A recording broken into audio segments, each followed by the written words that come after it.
Bon, l'origine du librisme, ça a commencé vers les années 1996, à l'Académie des Beaux-Arts. Bon, il y avait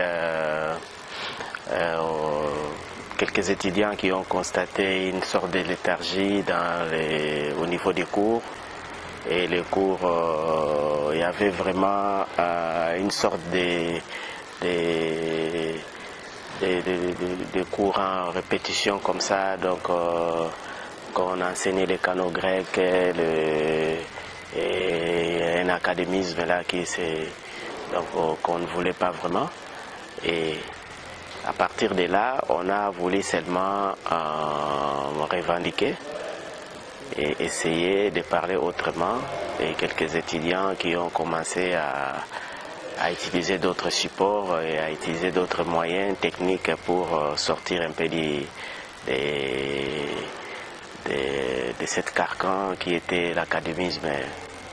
Donc c'était ça. Alors on a commencé cette petite révolution, il y avait 3-4 artistes et puis on est devenus nombreux. Et l'émission était de proposer une sorte d'une nouvelle démarche.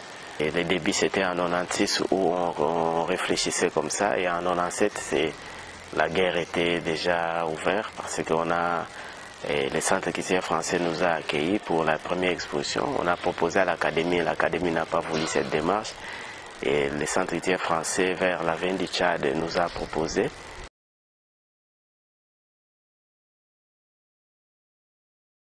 Même les professeurs nous ont convoqués pour une réunion, pour nous entendre qu'est-ce que nous voulons, pour nous étouffer maintenant. Parce qu'il y avait un auditoire préparé pour nous, pour que nous soyons tous devant. Et après, il va nous enterrer pour ne plus parler, quoi. Et dire que moi j'étais en Europe, qu'est-ce que vous allez montrer? Moi j'étais ici, j'ai appris en Autriche, moi j'ai été ça. Il y a tous les professeurs qui ont dit leur niveau, quoi. Donc nous n'avons pas de leçons à leur donner. Or, l'académie pour moi, ça n'enseigne pas une liberté, ça enseigne l'exercice d'assouplissement des mains. Donc pour arriver à bien dessiner, c'est tout. Et je crois pour enseigner la créativité, ça on n'enseigne pas. Donc ça vient peut-être de soi-même, c'est quelque chose qui te prend comme ça, ou bien qui sort de toi, et puis tu commences. C'est que ça.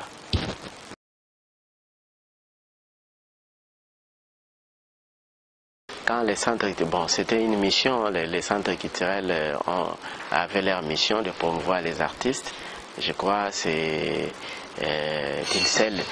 donc c'était un échappé pour nous, pour que nous puissions trouver le refuge au centre culturel. D'abord on était chez Bali Banga, au centre Akhenaton. C'est lui qui nous a vraiment encouragé de faire ce que nous voulons vraiment faire, donc de faire sortir ce que nous voulons.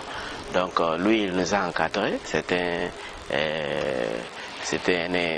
un critique d'art qui est mort déjà, et par là nous étions aussi appelés au Centre culturel français.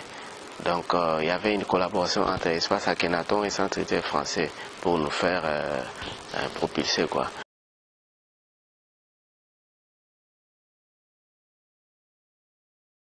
Je parle beaucoup plus de l'homme, et je parle beaucoup plus d'une sorte de redressement comme ça, donc que l'homme puisse lui-même, comme disaient toujours d'autres philosophes, qu'il faut se connaître soi-même. Il y a plein de choses qui courent tout autour de moi, et je récupère peut-être avec les idées pour constituer une œuvre. Il y a des choses peut-être qui sont là, que je présente, l'injustice, la paix. Je fais des recherches sur l'homme et l'humain, donc comment est-ce que le devenir de l'homme, tout ça. Donc l'homme est au centre de mon travail, quoi. Donc je parle beaucoup de ce qui est peut-être il y a des choses politiques que je glisse des fois.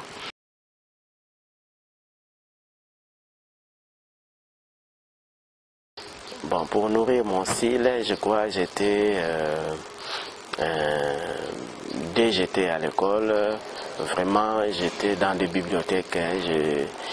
Je m'intéressais vraiment à la créativité, à tout ce que font aussi les autres, en Asie, en Europe, aux États-Unis, partout. Mais j'ai regardé beaucoup les expressionnistes, c'est ça qui m'a vraiment poussé à aller un peu plus loin. Et puis, il y a, à part les expressionnistes, j'aime aussi d'autres formes d'art.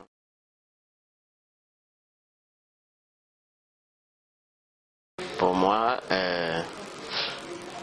les métiers existent parce qu'on on aime les métiers, on les fait, mais c'est difficile à les faire ici au Congo. Il n'y a pas vraiment d'ouverture, il n'y a pas vraiment les gens qui s'occupent de ça pour que ça puisse bénéficier aux artistes. Donc les artistes s'abandonnent à eux-mêmes. Il n'y a pas même l'État qui intervient, surtout les artistes plasticiens. Donc nous faisons les efforts, mais on n'a pas vraiment suffisamment de pistes, soit pour vendre, soit pour arriver à survivre avec ce métier. Et il n'y a pas vraiment de galeries, il n'y a pas vraiment de gens, de preneurs. Donc les conditions de travail, c'est difficile. Et pour attraper un espace de travail, je crois qu'il faut payer l'argent. Et l'argent, il faut avoir l'argent, je crois, vous aurez que quand les métiers arrivent à payer, mais quand les métiers ne payent pas, donc vous n'avez pas un endroit à travailler. Donc c'est un peu difficile.